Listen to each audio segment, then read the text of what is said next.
Hello viewers, welcome to our channel. నేను మీ చరణ్ పరిమి. విజయవాడ వరదలని ఆసరా చేసుకొని నాయకులు రకరకాలుగా మాట్లాడడం, వాళ్ళ మీద విమర్శలు, ప్రతి విమర్శలు, ఇట్లా ఒక విధమైన రాజకీయ అలజడి వాతావరణం క్రియేట్ అయి ఉంది. దీంట్లో ఉన్నట్టుండి రేవంత్ రెడ్డి గారు చంద్రబాబు గారి మీద విమర్శలు. ఏ విధంగా అంటే, ఈ విజయవాడ మునిగిపోవడానికి ఒక రకంగా చంద్రబాబు గారే కారణం అన్నట్టుగా ఆయన విమర్శలు ఉంటే, మరొక వైపు రోజా గారు పవన్ కళ్యాణ్ గారి మీద ఆల్రెడీ విమర్శలు చేశారు కదా. సో దీనికి కౌంటర్గా పవన్ కళ్యాణ్ గారు వైసీపీ నాయకుల మీద విమర్శలు. ఇప్పుడు దాకా అజ్ఞాతంలో ఉండి బయటకు వచ్చిన పవన్ కళ్యాణ్ గారు వాళ్ళ మీద విమర్శలు చేస్తున్నారు. అసలు ఇదంతా కలిపి చూస్తే అసలు రాజకీయాల్లో అసలు ఎందుకు ఈ విధంగా నాయకులు దుమ్మెత్తి పోసుకుంటున్నారు అనేది ఇప్పుడున్న ప్రశ్న.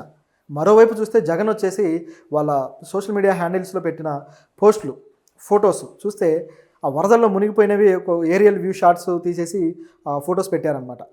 అవి చూస్తే ఏమో అవన్నీ కూడా ఫ్యాక్ట్ చెక్ చేస్తే అవి విజయవాడవి కాదు, ఎక్కడో బంగ్లాదేశ్లో పోయిన సంవత్సరం వచ్చిన వరదలకు సంబంధించిన ఫోటోలు ఇప్పుడు వీళ్ళు ఇలా పెడుతున్నారు, విజయవాడ మునిగిపోయింది అన్నట్టుగా. సో ఇట్లా రకరకాలుగా ఉన్న వాస్తవ పరిస్థితులను పెట్టి పార్టీ కార్యకర్తలని అక్కడికి పంపించి మీరు సపోర్ట్ చేయండి అంటే ప్రజలు వచ్చి అక్కడ పనిచేస్తారు కదా. ఇవన్నీ వదిలేసి వీళ్ళ రాజకీయం వీళ్ళది. ఇటువైపు చూస్తేమో పక్క రాష్ట్రం వాళ్ళని విమర్శించడానికి మళ్ళీ వీళ్ళు, ఇట్లా రకరకాలుగా ఉంది సిచ్యుయేషన్. ముందుగా పవన్ కళ్యాణ్ గారు ఇష్యూ చూసి మాట్లాడితే, పవన్ కళ్యాణ్ గారు చాలా రోజులుగా ఈ వరదలు వచ్చిన తర్వాత నుంచి కూడా ఆయన మీడియాలో కనపడలేదు. సహాయక చర్యల దగ్గర ఆయన వచ్చి మొత్తం ప్రజలకి పరామర్శలు కానీ ఇవన్నీ చేయలేదు. దాంతో విమర్శలు వచ్చేసాయి. చంద్రబాబు గారు 70 సంవత్సరాల వయసులో ఆయన వచ్చారు, లోకేష్ వచ్చాడు, అనేక మంది నాయకులు వచ్చారు, కానీ పవన్ కళ్యాణ్ ఎందుకు రాలేదు, ఆయన ఎందుకు విజయవాడలో ఈ నిరాశ్రయులైన వాళ్ళ దగ్గరికి వచ్చి ప్రభుత్వ సహాయాన్ని అందిస్తామని చెప్పి హామీలు ఇవ్వలేదు అని చెప్పేసి విమర్శలు వచ్చాయి. ఈ విమర్శలు సోషల్ మీడియాలో ఒకవైపు అవుతూ ఉండగానే రోజా గారు రియాక్ట్ అయ్యారు.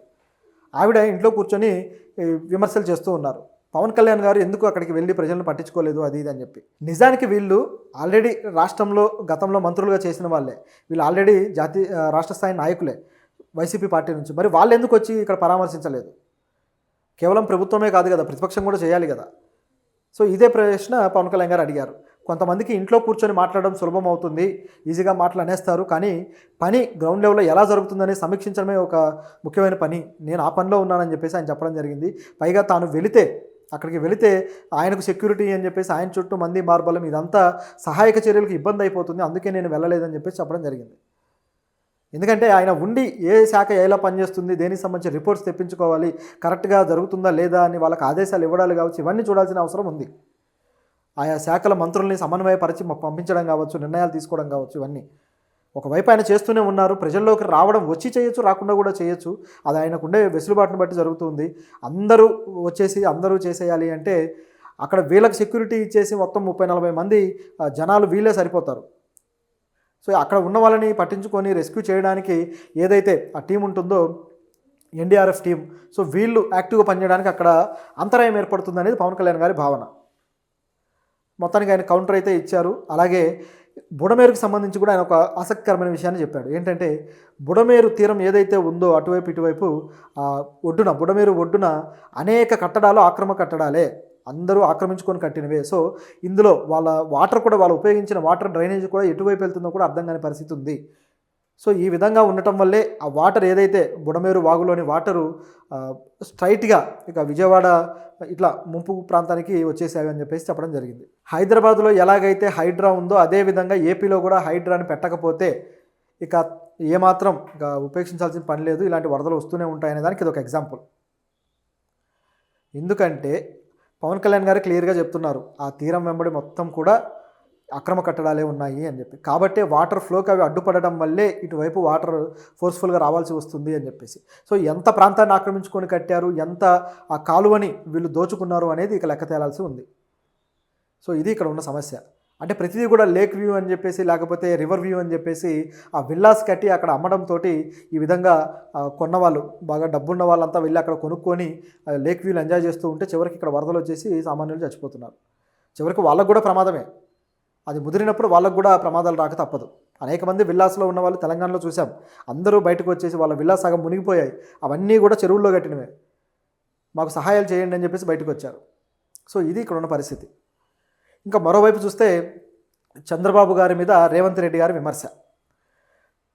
ఆయన ఏమంటున్నారంటే, నిజానికి ఇప్పుడు ఏపీలో వచ్చాయి, తెలంగాణలో వచ్చాయి వరదలు, రెండు ప్రాంతాల్లోనూ వచ్చాయి. కాకపోతే ఏపీలో బాగా దెబ్బతింది. విజయవాడ, గుంటూరు ప్రాంతంలో ఎక్కువగా ప్రజలు నిరాశ్రయులైపోయి లక్షల మంది నిరాశ్రయులై దెబ్బతిన్నారు. కానీ తెలంగాణలో అటువంటి పరిస్థితి రాలేదు, చాలా కొద్దిగా మాత్రమే వచ్చింది ఏపీతో పోలిస్తే. సో దీన్ని దృష్టిలో పెట్టుకుని రేవంత్ రెడ్డి గారు ఏమన్నారంటే, ఏపీలో ప్రభుత్వం కాస్త అలసత్వంతో నిర్లక్ష్యంగా ఉండటం వల్లే ఈ విధంగా జరిగింది. సో ఏపీ ప్రభుత్వం అప్రమత్తంగా లేదు అని చెప్పేసి ఆయన కౌంటర్లు వేశారు. చివరికి కౌంటర్లు ఎవరికయ్యాయంటే చంద్రబాబు గారికి. సో ఇండైరెక్ట్గా ఆయన అన్నట్టే, ఎందుకంటే అప్రమత్తంగా లేనిది ఆయన ప్రభుత్వమే కాబట్టి. సో ఇట్లా మేము కరెక్ట్గా అప్రమత్తంగా ఉండబట్టి ఈ నష్టాన్ని కూడా మేము జరగకుండా కాపాడుకోగలిగామని చెప్పేసి అన్నారు. అయితే దీనికి కూడా కౌంటర్లు వచ్చాయనుకోండి, ఎందుకంటే తెలంగాణలో మామూలుగానే ఖమ్మం ప్రాంతంలో బాగా విపరీతంగా వాటర్ వచ్చేసాయి. పైగా ఆ ఫ్లో వాటర్ వెళ్ళిపోవడానికి కూడా ఒక మార్గం దొరికి తొందరగానే అక్కడ సమస్య. అయితే విజయవాడలో ఆ పరిస్థితి లేదు, విజయవాడలో పూర్తిగా ముంపుకు గురైంది. అయితే దీంట్లో ప్రభుత్వం అప్రమత్తంగా లేకపోవడమే కారణం అంటే అది కూడా కొంత కారణమే. ఎందుకంటే రెడ్ అలర్ట్ అనేది చాలా లేట్గా ప్రకటించారు, అప్పటికే వచ్చేసింది.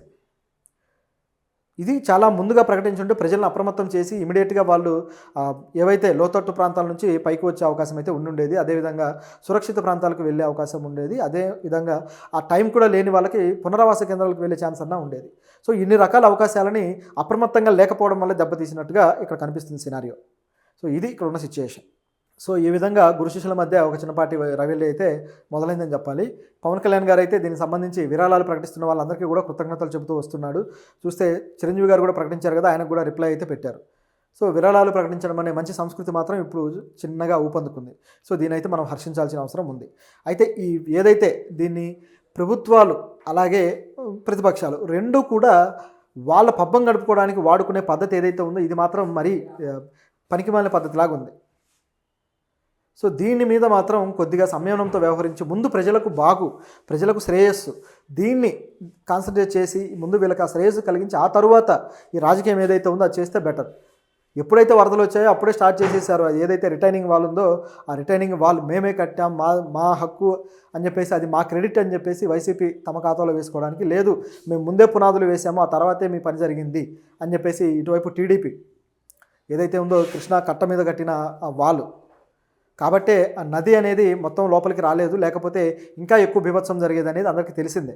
అయితే ఆ వాళ్ళు ఎవరు కట్టినా సరే ఇది మాత్రం చాలా గొప్ప ఇనిషియేటివ్, చాలా గొప్ప పని అది. నిజానికి వైఎస్ఆర్సీపీ టైంలోనే ఆ వాల్ పూర్తయింది కాబట్టి ఆ ప్రభుత్వానికి అయితే క్రెడిట్ ఇవ్వక తప్పదు. సో ఇందులో ఒక వివాదం ఏమీ లేదు, ఎవరు పని చేస్తే వాళ్ళని మెచ్చుకోవాలి, ఎవరు దీన్ని అవకాశంగా తీసుకుంటే వాళ్ళని విమర్శించాల్సిందే. సో ఇక ప్రభుత్వం అయితే చాలా చర్యలు చేపట్టాల్సి ఉంది, అన్నీ చేపట్టాలని కోరుకుందాం. నిజానికి ఈ వరదల్లో దాదాపు 1,60,000 హెక్టార్ల భూమి, ఆ పంట భూమి నాశనం అయిపోయింది. అలాగే దాదాపు 26 మంది దాకా చనిపోయారు. దీంతోపాటు లక్షల మంది నిర్వాసితులయ్యారు. ఇంకా దాదాపు 200లకు పైగా ఈ గేదెలు ఇవన్నీ జంతువులు చనిపోయాయి. ఆవులు, గేదెలు, మేకలు ఇట్లాంటివన్నీ కూడా 200 పైగా చనిపోయాయట. దీంతోపాటు 18,000 ఎకరాల హెక్టార్ల ఈ భూమి ఏదైతే ఈ వాణిజ్య పంటలు ఏవైతే వేస్తారో దీనికి సంబంధించిన ఆ పంటలన్నీ కూడా దెబ్బతిన్నాయి. సో ఇట్లా ఈ విజయవాడ ఇదిలో నష్టం జరిగిందనమాట. ప్రతి దానికి కూడా ఇప్పుడు కాంపెన్సేట్ అయితే గవర్నమెంట్ చేయాల్సిన పరిస్థితి అయితే ఉంది. ఇందులో భాగంగా పవన్ కళ్యాణ్ అయితే దాదాపు 6 కోట్ల రూపాయలు ఈ వరద బాధితుల కోసం ప్రకటించాడు. చాలా పెద్ద మొత్తం, ఇప్పటిదాకా ఎవరు ఇంత మొత్తంలో అయితే ప్రకటించలేదు. ప్రభాస్ కూడా ఒక పాన్ ఇండియా హీరో, ఆయన కూడా 5 కోట్లు ప్రకటించాడు, చాలా గొప్ప అని చెప్పుకున్నాం. అయితే పవన్ కళ్యాణ్ ఒక్కసారిగా 6 కోట్లు ప్రకటించేసరికి షాకింగ్గా ఉంది. ఎందుకంటే ప్రభుత్వ అధికారులు ప్రభుత్వం నుంచే నిధులు తెచ్చి ఖర్చు పెడుతూ వస్తుంటారు. ఎందుకంటే వాళ్ళకి మినిస్టర్ నిధులు కావచ్చు, మినిస్టర్గా ఉన్నప్పుడు, లేకపోతే ఆ ప్రభుత్వంలో వాళ్ళ శాఖకు సంబంధించి ఆ ఖర్చు పెడుతూ వస్తారు, దాన్నే వాళ్ళ ఖర్చుగా చూపించే ప్రయత్నాలు చేస్తుంటారు. కానీ పవన్ కళ్యాణ్ గారు మాత్రం తన డబ్బు నుంచి ఇంత డబ్బుని తీసుకొచ్చి పెట్టడం అనేది నిజమైన ఒక